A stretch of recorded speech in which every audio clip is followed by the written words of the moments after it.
Cool. So Greg Hunter, Blue and Gold News. So DerMarr, right? Let's get that straight. DerMarr or DerMarr or DerMarr. DerMarr. Make sure we get that straight. So okay, your playing career is winding down. When did you think about getting into coaching? How did that come about? I was actually still playing, and in 2016, Mick Cronin reached out to me, and he said you should come back and finish school and help me out with the guys.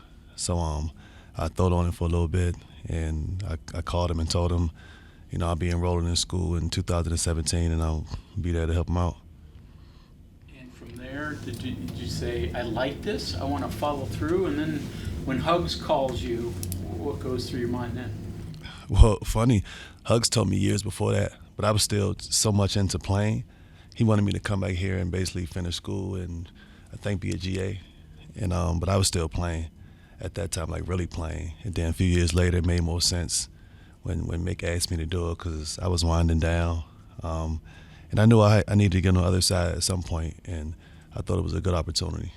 And recently, when Hugs called me, it was a dream come true. I've been trying to, I've been rooting for you guys in West Virginia for a long time and been trying to get with Hugs for a while now. So we hear a lot of, we've seen Hugs for 16 years. Yeah. We hear stories of the Cincinnati days. You were on the bench for this last one. So is he the same? He's pretty intense, but he was even more so? No, he's not the same. He's not the same. He's a lot more calm than he used to be.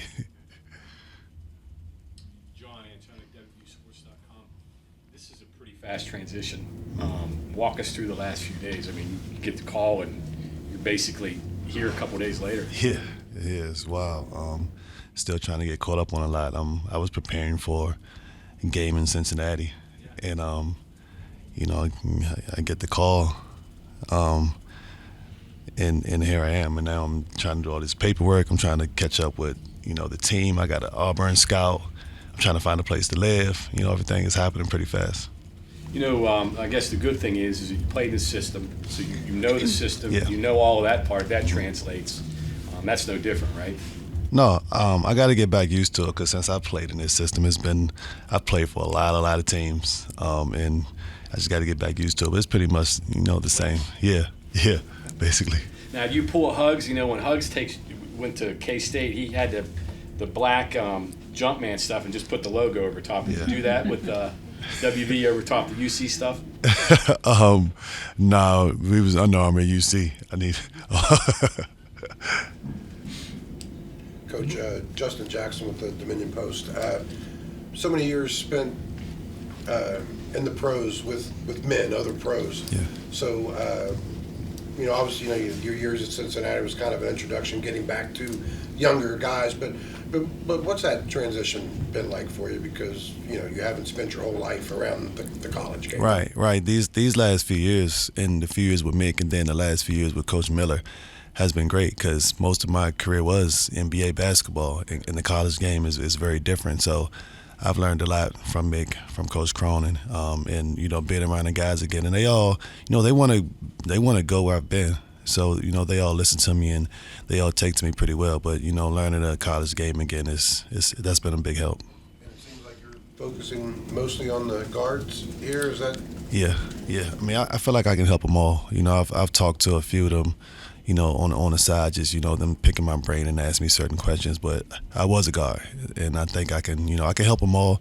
But that's where I was a pro. Last question. Recruiting, Yeah. Getting out on the road, and like you said, you've already got a lot of stuff to do. Yeah. You find a house and Yeah. stuff, but recruiting never stops. No. What's that going to be like for? That's something you've never done before. So are you taking pointers, or No. or just be yourself, or how? Well, with Cincinnati, I wasn't able to go out on the road, but they used me a lot in recruiting, and I got a lot of connections. I think that part will be easier for me because I know so many people, and being from the D.C. area, I got so many people that just want to help me. So all I got to do is get out there, show my face, and try to get to know some of these kids. And some of these kids I already talked to. I just haven't seen them in person. Yeah. Bob Birdsell, formerly the Cincinnati Enquirer, way long ago. Today, a bunch of papers around here. Anyway, what was it like? You're the National Player of the Year. You're in high school. You're, Mr. Big, and you all of a sudden wind up walking in on Huggins. Yeah. And I mean, that's got to be like either kick in the ass or a slap in the face. I don't know. I don't know which. But what was that like that year? And you've got all those more experienced big time players around you. Well, I knew what I was getting myself into.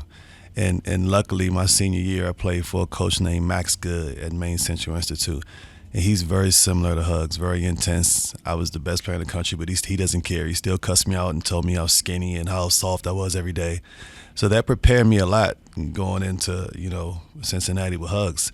Some of the same stuff. I'm soft every day. I'm sorry. But to everybody else, I'm like the best thing in the world. But to him, he didn't care. But I knew he loved me. And we had a really, really good team. And I thought it was a smooth year. So what sold you on there? I mean, you could have gone to almost anywhere. Right. Well, the plan was always to go straight to the NBA. And I decided to pick a college late. And I guess a lot of the questions around me was my body physically ready for the NBA, and if I played hard. And if I going to Cincinnati, they had a great weight program. If you play for Hugs, you have no choice but to play hard. So I figured that would answer all those questions that they had about me. It's probably like a day off going to the NBA then. Yeah, it got easier. I tell Hugs, from MCI to Cincinnati to the NBA, it just got easier. This team was on a 5-game losing streak, and you get on the bench. You take credit for the win on No, I can't take credit, man. Them guys played their butts off, man. What was it like, though? I mean, you basically get here, and first thing you do, you're right out on the floor for a game. Yeah, Not even it's any court time with them, anything really. Yeah, it's wild. I had that one day before I was able to, get out there. And I looked at like 2 practices, but it was wild. I'm just happy, we won the game, and hopefully that can start a snowball. We start to run a few off.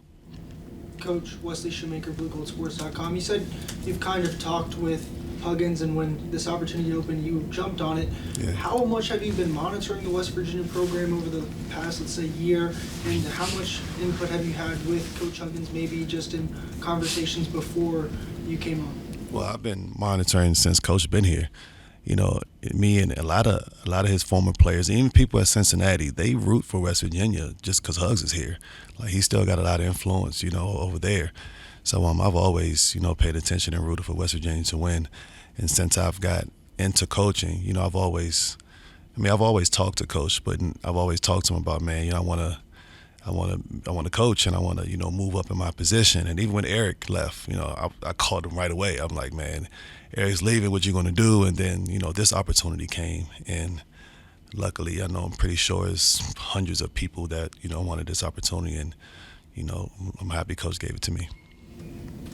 DerMarr, I'm Mike for 24/7 Sports. Not going to the NBA, that just delays the dream for years. I've been working on for like a lifetime, I would imagine. Mm-hmm. How do you get talked into that decision? How do you talk yourself into that decision? And then, you could have gone a number of directions and been the man on the campus, or gone to a team that maybe wasn't as demanding as waiting to Cincinnati. Yeah. You took the different route there too. Yeah. Just I guess bookending those decisions, going there, and then why not the NBA? Well, the plan, like I said, the plan was always to go to the NBA. I wasn't even thinking about college from like sophomore and junior. Even my senior year, the NBA was always the plan. And then when it came down to it, just the people around me, they say, you can go out in the draft and maybe get drafted top 15 and probably move up if, you have good workouts. But they said I was too good of a talent to maybe not go where I deserve to go. So I guess we all collectively decided a year of school, maybe just to give the NBA scouts and GMs peace of mind that, I've worked on my body and that, I play hard. So it just made sense to go to a school, like that. And also Kenny Satterfield, who was a good friend of mine, he already signed to Cincinnati. He was blowing my phone up telling me, I need to come over there and play with them. And Kenyon was already there. I knew we would be a good team. And I could have went to a team not as good, not as demanding, averaged a whole bunch of points. And I still would have got drafted high probably. I didn't think that was a problem. It was just answering those questions that they had about me. And And then your most recent job in Cincinnati, the titles are kind of broad too. What did you do there? What was your day-to-day like? Yeah, player development was a title, but everybody over there is it's like a collective effort. Everybody does a little bit of everything within the rules. They used me a lot when guys came to campus.